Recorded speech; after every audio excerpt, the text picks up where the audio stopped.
Eu te saúdo com a paz do Senhor. Seja muito bem-vindo à quarta lição deste trimestre, o corpo como templo do Espírito Santo. Trimestre esse que é o quarto trimestre de 2025. Fique aqui comigo que eu vou te dar algumas referências bíblicas para uma melhor compreensão da aula. Também te darei as respostas do Revisando o Conteúdo. Texto áureo. Ou não sabeis que o nosso corpo é o templo do Espírito Santo que habita em vós, provenientemente de Deus, e que não sois de vós mesmos. 1 Coríntios capítulo 6, versículo 19. Verdade prática. Ter consciência de que nosso corpo é a habitação do Espírito Santo faz toda a diferença na maneira como o possuímos. Sim, você tem consciência de que o seu corpo é templo do Espírito Santo. Portanto, você certamente sabe como possuir o seu corpo. E na lição de hoje, eu vou te dar alguns cuidados que nós precisamos ter com o nosso corpo, que é templo do Espírito Santo. Introdução. Nesta lição, estudaremos a respeito do corpo como templo do Espírito Santo, enfatizando sua importância e necessidade de cuidados, principalmente quanto à santificação. Sim, a nossa santificação vai ser um exemplo no nosso corpo. O nosso corpo ele precisa ser santificado, e santificado todos os dias. Não é somente eu santificar o meu corpo hoje e não santificar amanhã. Tem que ser todo dia, é cotidiano, até a volta do nosso Senhor e Salvador Jesus Cristo. Nós devemos manter o nosso corpo santo diante de Deus. Corpo, propriedade e habitação divina, comprado e selado. Assim como o espírito e a alma, nosso corpo também foi comprado por Cristo e tem o selo do Espírito Santo. Isso nos torna a propriedade de Deus em todos os aspectos, inclusive no físico, que é literalmente templo e santuário. Sim, o nosso corpo é templo e santuário do Espírito Santo. Observe que Jesus ele morreu na cruz por nossa alma, o nosso corpo e também o nosso espírito. Então o Senhor ele nos comprou e o Espírito Santo nos selou. Existe uma dinâmica interessante, não que eu queira te qualificar como um animal ou um boi, principalmente um boi aqui na figura de linguagem que eu vou te mostrar, ou melhor, uma analogia que eu vou fazer. Há uns 40 anos, fazendeiros colocavam as suas iniciais em um animal. Eles usavam uma ferramenta, né, vamos assim dizer, era tipo uma tenaz, com as iniciais do seu nome, esquentava aquela tenaz e colocava no animal. É verdade que isso não se deve fazer porque é extremamente doloroso para o animal. Mas antigamente era assim que as pessoas faziam, os fazendeiros faziam. Para que eles faziam isso? Para quando um outro fazendeiro ou qualquer outra pessoa visse aquele animal na rua, por exemplo, saberia de quem era o seu dono. Por quê? Porque aquele animal estava marcado. Interessante que Isaías vai falar sobre boi, né? Que é Isaías capítulo 1, versículo 3, fala que o boi conhece o seu dono. Então observe que aqui a analogia é parecida. Quando nós somos selados com o Espírito Santo, ou seja, nós recebemos um selo, uma inicial, né, as marcas do Espírito Santo, quando as pessoas nos veem, eles reconhecem que nós temos um dono, que nós somos selados. Eles reconhecem, principalmente o adversário. O adversário sabe que você é templo do Espírito. Por quê? Porque você carrega um selo. Então, o adversário ele sabe que você é uma pessoa comprada pelo sangue precioso de Jesus e, portanto, ele certamente irá tentar a sua vida. Irá tentar você nas mais diferentes esferas. Portanto, é importante que nós venhamos compreender, né, analisar que verdadeiramente, uma vez que eu sou selado com o Espírito Santo, as pessoas verão que eu sou selado, as pessoas perceberão. Já observou que algumas vezes você está em algum ambiente que talvez você nunca entrou, sempre tem uma pessoa que chega para você e pergunta: você é cristão, não é? Por quê? Porque a marca do Espírito é diferente, ela faz o que? Ela nos identifica. Não sabeis vós? Depois do pecado, Adão e Eva se cobriram com aventais de folhas de figueira. Depois substituiu por roupas de peles, demonstrando que o corpo, seja da mulher, seja do homem, não deve ser fragilmente coberto e ficar sujeito à exposição como objeto de tentação e cobiça.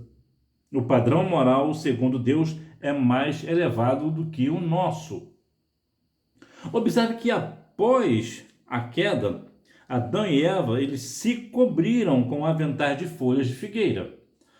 Agora observe que o Senhor, ele colocou neles roupas de pele. Para quê? Para que os seus corpos não fossem vistos pelos outros. Agora, que outros? Olha aqui a dinâmica interessante do padrão moral de Deus, que é extremamente mais elevado. Ou seja, se só existia Adão e Eva, quem é que iria vê-los? Somente o Senhor.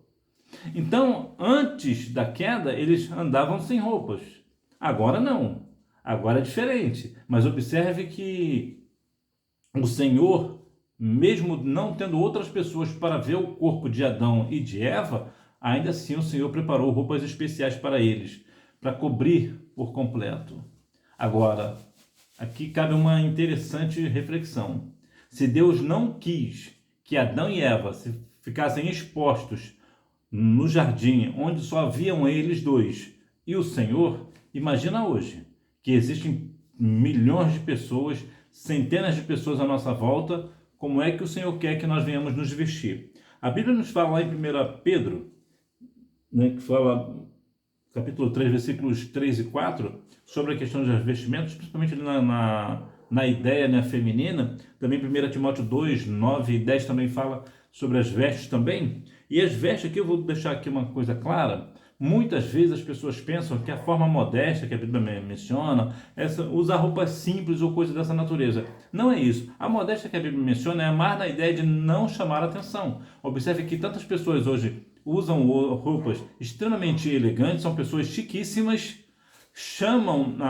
acabam chamando a atenção, porque hoje o padrão é completamente diferente. Então, tudo aquilo que é fora do padrão chama a atenção. Então, como o padrão hoje, principalmente aqui no Brasil, que é um país extremamente tropical, as pessoas costumam usar roupas extremamente leves e colocando o seu corpo à mostra. Quando uma pessoa usa uma roupa chique, né, extremamente elegante, vai contra o normal das pessoas que se vestem. Então é claro que essa pessoa chamará a atenção. Então aqui a ideia não é que a irmã de sua geração, ou a jovem, ou a adolescente vai usar uma roupa simples. Não é isso que a Bíblia menciona. A ideia aqui é se vestir bem, é estar bem vestida, diferente do mundo que não se veste. Então essa aqui é a grande dinâmica, é a grande questão para que nem nós, homens, nem as mulheres venham colocar os nossos corpos expostos na rua ou qualquer outro lugar que seja. Propriedade e domínio. O detentor da propriedade deve ser também o domínio. Deve ter também o domínio. Se pertencemos ao Espírito, devemos viver sob seu domínio. Como enfatiza Paulo, nosso corpo é para o Senhor e não para as impurezas. Ora, se o meu corpo é templo do Espírito Santo, então é o Espírito Santo que precisa me conduzir. Eu preciso ser dele. Então é ele que tem o domínio sobre o meu corpo. Não é eu que domino o meu corpo em detrimento do Espírito Santo. Não, é o Espírito Santo quem me domina. É o Espírito Santo que me orienta. Então a questão, até falar uma questão interessante lá em Tiago capítulo 3, versículo 2, sobre a questão de refrear a língua, vai dominar todo o corpo. Então também observe que até o nosso falar é uma forma também de refrear o nosso corpo. Então é importante que nós venhamos compreender que o Espírito Santo ele tem propriedade sobre o nosso corpo e por isso ele também tem domínio sobre o nosso corpo. Não é o que eu quero fazer ou o que eu quero vestir. É o que o Espírito Santo quer que eu faça e é o Espírito Santo que quer que eu vista.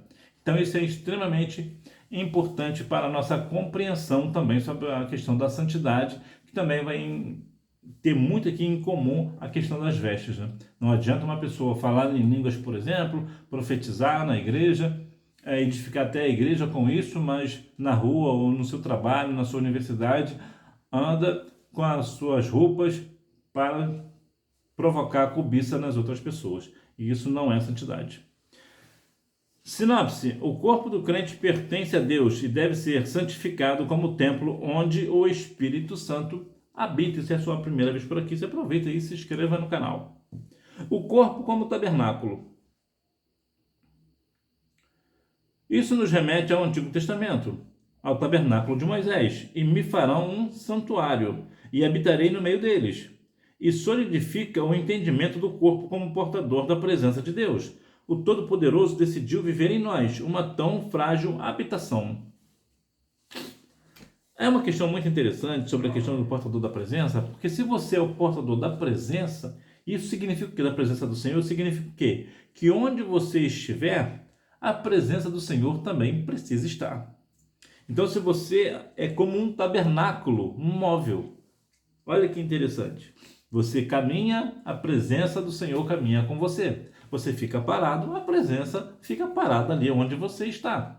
Então, isso é extremamente importante compreendermos que quantas vezes as pessoas nos observam e pode pensar, né? Olha como essa pessoa anda, olha como ela é diferente. Olha quando ela chega no ambiente, ela muda completamente o ambiente. Então é assim que nós devemos ser, por quê? Porque nós somos templo do Espírito Santo. Tabernáculo e tricotomia. A analogia do tabernáculo reforça também o aspecto tricotômico do ser humano, a composição em três partes, assim como a edificação feita no deserto. Ou seja, o tabernáculo ele tinha, no nosso caso, nós temos o corpo, a alma e o espírito. Ou seja, nós somos tricotômicos. Assim também é o santuário, porque o santuário também tinha um pátio, o lugar santo e o lugar santíssimo. Também são três partes. Então, a Bíblia menciona lá em 2 Crônicas, capítulo 7, versículo 1, que depois que Salomão acabou de orar, a glória do Senhor encheu o quê? O templo. Então, nós como templo, ou até tabernáculo, aqui melhor, para nossa melhor compreensão, o que nós temos que fazer? Quando nós levantamos o nosso corpo para adorar o nome santo do Senhor, o Senhor vai nos encher. Então, quanto mais você glorifica o Senhor, mais o Senhor vai te encher. Quanto mais você orar ao Senhor, mais a glória do Senhor vai encher o seu coração, o seu corpo. Então, por quê? Porque você é um tabernáculo, você caminha com o Senhor, você tem a presença do Senhor na sua vida. Portanto, continue firme na presença, né? Tanto no pátio, ou lugar santo, ou também no lugar santíssimo, que nós venhamos continuar sendo um tabernáculo para a honra e glória do nome do Senhor. Um tabernáculo guiado. Se a nuvem do Senhor que estava sobre o tabernáculo se levantava, os filhos de Israel caminhavam. Se não se levantava, permaneciam no mesmo lugar. E aqui cabe uma questão muito importante. Sensibilidade. Será que eu estou sendo sensível ao Espírito Santo?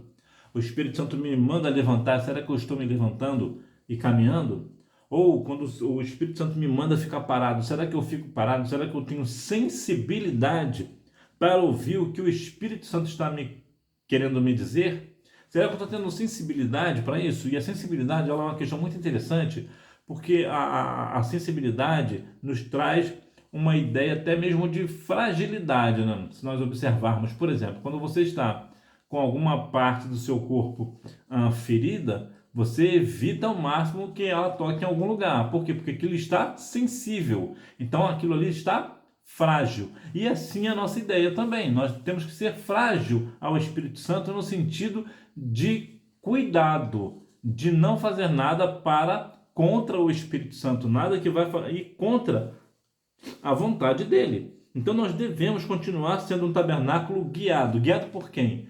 Guiado pelo Espírito Santo. Se o Espírito Santo manda eu ir, eu irei. Se o Espírito Santo manda eu ficar, eu ficarei. Sinopse: assim como o tabernáculo abrigava a presença de Deus, o corpo do crente é uma habitação viva e guiada pelo Espírito Santo. Se você concorda, deixa o seu like nesta aula. Cuidado do templo do Espírito, ou melhor, cuidando do templo do Espírito. Fugir da prostituição. O substantivo grego porneia, traduzido como prostituição, em 1 Coríntios capítulo 6, versículo 18, tem um significado amplo, referindo-se à impureza ou imoralidade sexual no sentido geral. Toda prática sexual fora do casamento está abarcada nesta expressão. Então, fugir da prostituição. E aqui o leque é bem grande, porque se fala para fugir da prostituição, então tem que fugir de tudo aquilo que não é no casamento. E há casos de coisas no casamento que também não é agradável aos olhos do Senhor. Há situações específicas. Então observe que quando a pessoa foge da prostituição no casamento, ela não pode, no sentido direto, da palavra, andar com pessoas como prostitutas ou se fazendo de prostitutas. Muitas vezes, há algumas pessoas que podem dizer que são cristãs, mas na verdade até tem um casamento cristão, mas está vivendo na prostituição. Por quê? Porque esta pessoa é a prostituta. Ou também o seu cônjuge. Talvez o marido está envolvido com prostituições, tanto no sentido literal, como uma prostituta, ou também com outros tipos de situações sexuais que não é pura, não é a vontade do Senhor. Então, observe que aqui a imoralidade sexual é no sentido geral. E quando a pessoa não é casada, também tem que fugir da prostituição, que é, por exemplo, a masturbação, por exemplo. Então, observe e andar com ter relações íntimas antes do casamento, isso também é o quê? É uma imoralidade. Na verdade, nem tanto a imoralidade. A imoralidade é mais no sentido de casamento, Antes do casamento é mais a questão da fornicação em si, A fornicação, a masturbação, a relação íntima antes do casamento, isso é mais a ideia de fornicação. Então, é pecado? Sim, é pecado. Da mesma forma que é pecado no casamento, também é pecado com uma pessoa solteira. Então, fugir da prostituição. Então, aqui, tanto no sentido quando uma pessoa é solteira, quanto no sentido quando a pessoa é casada, ela tem que fugir da prostituição, isto é, de tudo aquilo, de toda relação íntima desaprovada por Deus. E no sentido aqui de ser solteira, uma pessoa solteira, nenhuma relação íntima é permitida por Deus. Aqui toda relação íntima antes do casamento é pecado, seja ela qual for. Disciplinas espirituais. Para uma vida espiritual plena como templo do Espírito Santo, não basta que os membros do corpo deixem de ser instrumentos do pecado. É preciso apresentá-los a Deus como instrumento de justiça e culto em sacrifício vivo, santo e agradável. Há uma questão interessante em Romanos 12, aqui no versículo 1 e também no versículo 2, que vai falar sobre a questão de prestar um culto racional. O que é um culto racional? Um culto racional, em parte básica, é o seguinte: é quando eu estou prestando um culto a Deus e eu sei por que eu estou prestando aquele culto a Deus. Isso é um culto racional. Então, esse culto racional ele tem que ser o quê? Com um sacrifício vivo, santo e agradável a Deus. Isso é uma disciplina espiritual. Eu preciso não somente prestar um culto racional a Deus, mas mais do que isso, eu preciso também entrar num sacrifício vivo, santo e agradável, porque eu posso até prestar um culto racional a Deus no sentido de saber o que eu estou fazendo. Eu sei que eu estou prestando um culto a Deus, mas uma outra coisa é eu estar em sacrifício vivo, santo e agradável a Deus. É diferente. Vou te dar um exemplo. Você observa, por exemplo, o voto de Jefté. Jefté fez um voto e observe que ele prestou um culto a Deus assim. Ele sabia o que ele estava fazendo, só que Deus não aceitou o sacrifício de Jefté, o culto de Jefté. Por quê? Porque não era sacrifício vivo, santo e agradável. Então, quando nós prestamos um culto a Deus, nós precisamos prestar um culto racional, ou seja, eu sei porque eu estou prestando um culto, e também vivo, santo e agradável. Disciplinas corporais. É um contrassenso ter o corpo como templo do Espírito Santo e tratá-lo sem o devido cuidado. Dentre esses cuidados estão toda a quantidade e a qualidade de nossa alimentação. De modo geral, as pessoas dizem que o cristão não bebe, não fuma, mas come, que é uma beleza. E em parte eu preciso concordar, infelizmente, mas nós devemos nos lembrar de Lucas capítulo 21, versículo 34, que a glutonaria ela é pecado. Ou seja, o cristão que come demais, ele está pecando. Então, a questão aqui das disciplinas corporais é o quê? Eu preciso ter cuidado com o templo do Espírito Santo. Que cuidado que eu tenho? Não fazer a dieta de Daniel e seus amigos, só de legumes. Não, vegano não dá. A alimentação vegana não dá. Aqui o caso lá nós sabemos que era um caso específico. Mas aqui, nós devemos ter cuidado com a nossa alimentação. Por exemplo, Se uma pessoa come comida de fast food todo dia, certamente essa pessoa ficará obesa, com diabetes, entre tantas outras enfermidades. Por quê? Porque a alimentação não está saudável. Você pode comer uma pizza de vez em quando, um hambúrguer de vez em quando, não há nenhum problema, um cachorro quente ou coisas desse tipo, não há nenhum problema. Mas isso não pode ser todos os dias. Porque se fizer assim, batata frita, por exemplo, não é difícil uma pessoa que não gosta de batata frita, né? Eu particularmente não conheço nenhuma. Quando uma pessoa come muita batata frita, por exemplo, vamos pegar aqui a batata frita como exemplo, ela terá problemas no corpo. O corpo ficará obeso, com problemas, talvez problemas de pressão, e entre tantas outras coisas. Isso não é um cuidado, não é uma disciplina corporal. A nossa alimentação, ela precisa ser balanceada. Nós precisamos ter cuidado com a nossa alimentação. Comer algo, como diz o povo, né, que dá sustância, né? Nós precisamos ter uma alimentação forte, comer aquilo que realmente alimenta. Por exemplo, quando você olha para a palavra, de modo geral, você não vai dar um alimento forte para um recém-nascido. Por quê? Porque ele não suporta. Ele não vai suportar. Mas à medida que ele cresce, você vai mudando a alimentação dele. Né? A melhor alimentação nesse sentido é o leite materno. Inclusive, o leite materno é o melhor alimento do mundo. E à medida que a pessoa vai crescendo, o bebê vai crescendo, é certo que vai ter uma hora que ele vai deixar de mamar. Então, nesse sentido, ele vai crescendo. Então, a mamãe vai colocando um feijãozinho aqui, um caldinho de mocotó ali. Para quê? Para a criança crescer se acostumando com essas coisas, com um alimento um pouco mais forte. Para quê? Para que ele venha crescer saudável. Forte e saudável. Então, à medida que essa pessoa já for crescida, então sim, vai ter uma alimentação muito mais forte, vai ser uma pessoa que vai poder comer algo e ficar bem. Já visto que há pessoas hoje que de comer um mocotó passa mal. Por quê? Porque o estômago, o organismo não aguenta aquilo. Por quê? Porque a alimentação durante a vida toda foi uma alimentação muito fraquinha. E isso também vale até no nosso sentido espiritual, né? Não dá para ficar se alimentando de pessoa aí, um cristão aí, 30, 40 anos na igreja e se alimentando de coisinha da palavra, aquela palavra como se fosse uma classe de jovens, jovem não, de criança, por exemplo, não dá, né?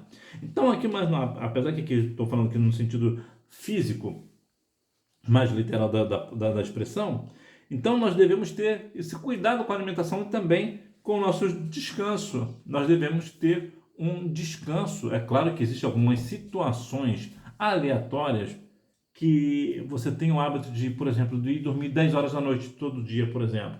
Haverá um dia ou outro que, por uma questão adversa, você vai dormir meia-noite, 1 hora da manhã. Porque aconteceu uma situação atípica, é uma questão. Agora, quando você não tem uma alimentação saudável e junta-se a isso um descanso que você não descansa bem, você sempre dorme tarde, aí você terá um corpo completamente com enfermidades. Enquanto somos jovens, o nosso corpo aguenta o tranco, ele vai aguentar bem.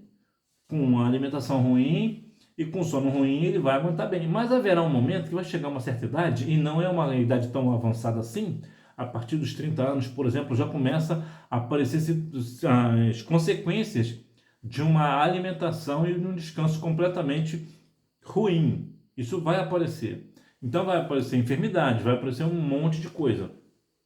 Então nós devemos ter muito cuidado.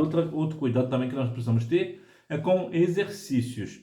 O exercício, nós precisamos fazer exercícios para manter o nosso corpo firme. Entre uma coisa e outra, é bom ter o cuidado de jamais faça exercícios físicos sem se alimentar. Isso é terrível. A pessoa que vai fazer um exercício e não se alimenta terá sérias complicações e fortes dores musculares e pode até acontecer o pior em alguns casos muito extremos.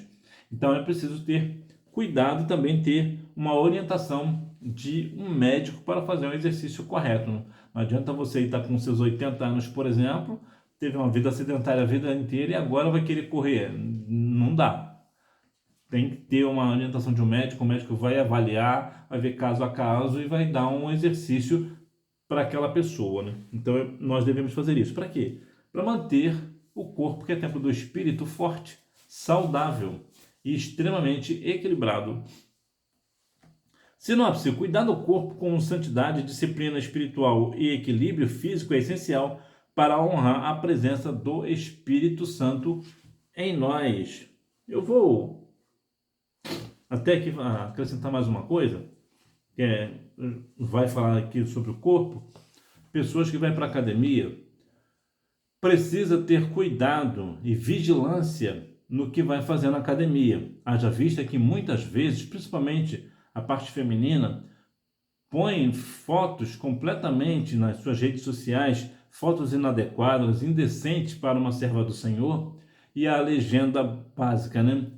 Cuidando do templo do Espírito Santo. Não dá, isso não desce. Então, principalmente aqui a parte feminina, os homens também, né? Mas é mais para as meninas, né? A parte feminina. Cuidado com o que você faz na academia, o tipo de exercício que você faz, na frente de quem você faz, como você faz e, principalmente, observe a roupa com que você está. Para quê? Para não trazer escândalo para a sua vida e também para o Evangelho. Se você está gostando da aula até agora, aproveita para compartilhar este vídeo. E se você quiser também me abençoar com o Pix, eu vou deixar aqui na descrição a minha chave Pix e a minha instituição financeira para você fazer um Pix abençoado para mim, segundo a sua vontade.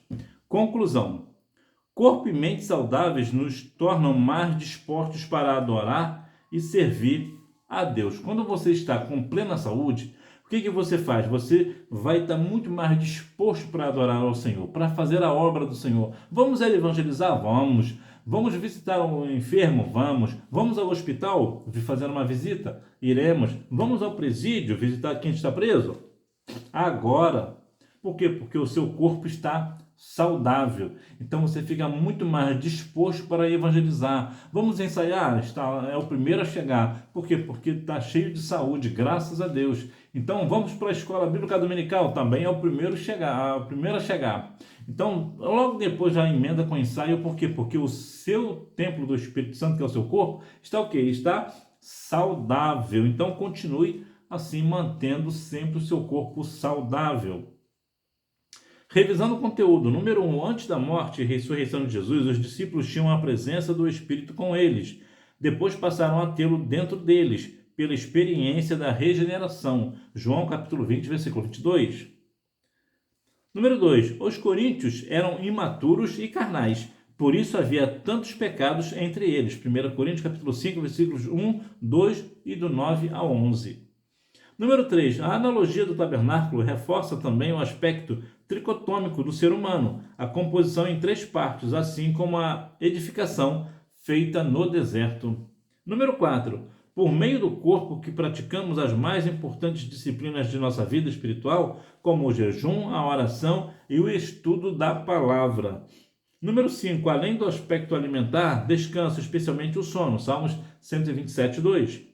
E exercícios físicos também são importantes cuidados para o corpo e a mente. Uma outra questão aqui que eu vou colocar aqui na questão do exercício: se porventura você conhece uma pessoa que está passando por uma situação de depressão, por exemplo, convide-a para fazer exercícios físicos. Por quê? Ela fazendo exercício físico, essa depressão, com o tempo ela vai embora. A pessoa, à medida que a pessoa vai caminhar, tomar sol, caminhando, tomando sol, o corpo fica mais disposto, o corpo começa a melhorar e a depressão vai se aniquilando. É claro que, se falando de depressão, a gente vai sempre falar com um psicólogo, precisa levar essa pessoa ao psicólogo. Mas você já chamando essa pessoa para fazer uma caminhada na praia, por exemplo, se você mora perto de uma praia, ou fazendo uma caminhada simples, né, na cidade, perto de praça, principalmente onde tem pessoas, faz com que vai fazer muito bem ao corpo desta pessoa. Que Deus em Cristo continue abençoando a sua vida e você me vê na próxima lição, se Deus quiser. Fica na paz, cuide do seu corpo.